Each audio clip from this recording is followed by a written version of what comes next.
Waiter, bill लेके आओ।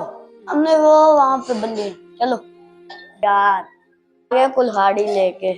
भाई यार बहुत ज्यादा लग रही है, बहुत। भाई यार मामा का बोलो। मामा, खाने में क्या बना है? भाई मामा खाना बन के आपको खाना ले जाए। मैं नहीं आ रहा, नूर खाना दे जाओ। ये लगा,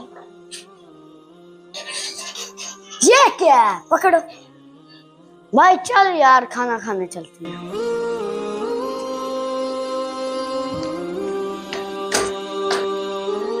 सर, आधा किलो चिकन कोरमा, पिज्जा और पेप्सी। सर तशरीफ रखो।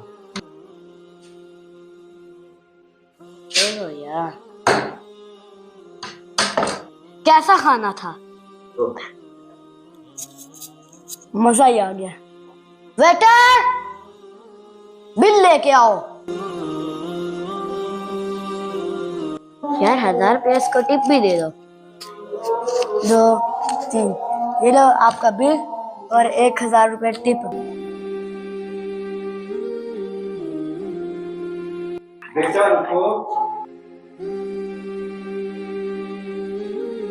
बेटा आपकी माँ ने तपती दोपहर में खाना बनाया है, 3 घंटे लगे होंगे, या आपकी बहन ने बनाया है और आपने घर में नहीं खाना खाया, कितना उसका दिल टूटा होगा। आप इस होटल में आए हैं, 3000 रुपया आपने पे किया है और फिर 1000 रुपया आप टिप भी देकर गए हैं उसको, उसकी अच्छी सर्विस के लिए।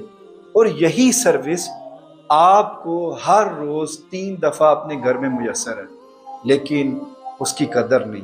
अपनी माँओं की, बहनों की कदर करना सीखिए और इस मैसेज को लोगों तक भी शेयर कीजिए। अल्लाह हाफिज।